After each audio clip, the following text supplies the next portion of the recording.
Hello నమస్తే, welcome to Divyadarshini. నేను మీ Lakshmi.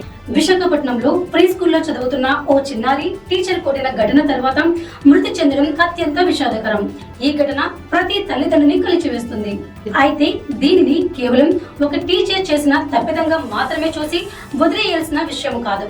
Pre స్కూల్లో పనిచేసే టీచర్లకు ఎలాంటి అర్హతలు ఉండాలి, పిల్లలతో వారు ఎలా ప్రవర్తించాలి, స్కూల్ యాజమాన్యం పిల్లల భద్రతకు ఎలాంటి బాధ్యత తీసుకోవాలి, విద్యాశాఖ పర్యవేక్షణ ఎంతవరకు ఉంది, ఇవన్నీ ఇప్పుడు సమాధానం కావాల్సిన కీలక ప్రశ్నలు. అసలు ప్రీ స్కూల్ అంటే చిన్నారులకు కేవలం అక్షరాలు సంఖ్యలు నేర్పించే స్థలం కాదు.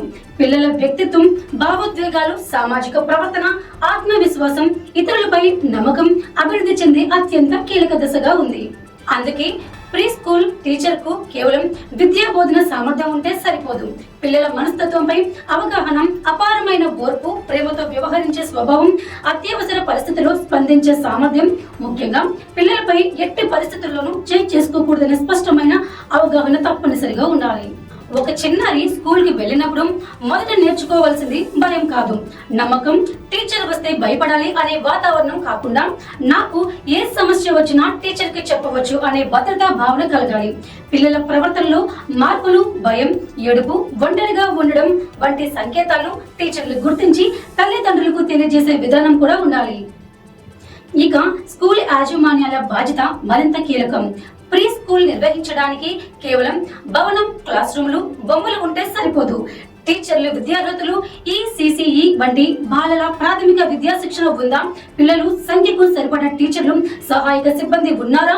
టీచర్లు, ఆయాలు, ఇతర సిబ్బందిపై పోలీస్ లేదా బ్యాక్గ్రౌండ్ వెరిఫికేషన్ జరిగిందా? ప్రాంగణంలో భద్రతా ఏర్పాట్లు, సీసీటీవీ, ఫస్ట్ ఎయిడ్ సదుపాయం, అత్యవసర వైద్య సహాయం అందుబాటులో ఉన్నాయా వంటి అంశాలను యాజమాన్యం నిరంతరం పరిశీలించాలి. అదే విధంగా పిల్లలపై ఫిర్యాదు వచ్చినప్పుడు దాన్ని చిన్న విషయంగా తీసుకోకుండా వెంటనే స్పందించే వ్యవస్థ స్కూల్లో ఉండాలి. తల్లిదండ్రులు కూడా తమ పిల్లల ప్రవర్తనలో అకస్మాత్తుగా మార్పులు కనిపిస్తే వాటిని నిర్లక్ష్యం చేయకూడదు. పిల్లలు చెప్పే మాటలను శ్రద్ధగా వినాలి. స్కూల్ కి వెళ్ళను అని పిల్లలు చెప్తే దాని వెనుక కారణం ఏమిటో తెలుసుకునే ప్రయత్నం చేయాలి. ఇక విద్యాశాఖ పాత్ర ఇక్కడ అత్యంత కీలకం.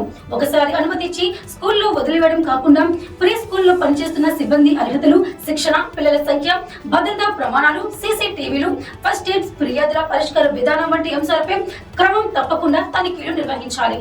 నిబంధనలు ఉల్లంఘించే సంస్థలపై కఠిన చర్యలు తీసుకోవాలి. ముఖ్యంగా పిల్లలపై హింసకు ఎట్టి పరిస్థితుల్లోనూ అవకాశం లేకుండా స్పష్టమైన మార్గదర్శకాలు, శిక్షణ, పర్యవేక్షణ ఉండాలి. స్కూల్లో పిల్లలకు మొదటి పాఠం అక్షరాలు కాదు, భద్రత. టీచర్ అంటే పిల్లలకు భయం కలిగించే వ్యక్తి కాదు, అమ్మా నాన్నల తర్వాత వారు నమ్మగలిగే వ్యక్తి. ఒక చిన్నారి కన్నీరు పెట్టకుండా స్కూల్ కి వెళ్ళాలి, భయపడకుండా టీచర్ తో మాట్లాడాలి. తప్పు చేసినా కొట్టబడతానన్న భయం ఉండకూడదు. అది నిజమైన బాలల విద్య. ఒక విషాద ఘటన జరిగిన తర్వాత వ్యవస్థ మేల్కొనడం కాదు. ఇలాంటి ఘటన మరోసారి జరగకుండా ముందుగానే వ్యవస్థ అప్రమత్తం కావాలి.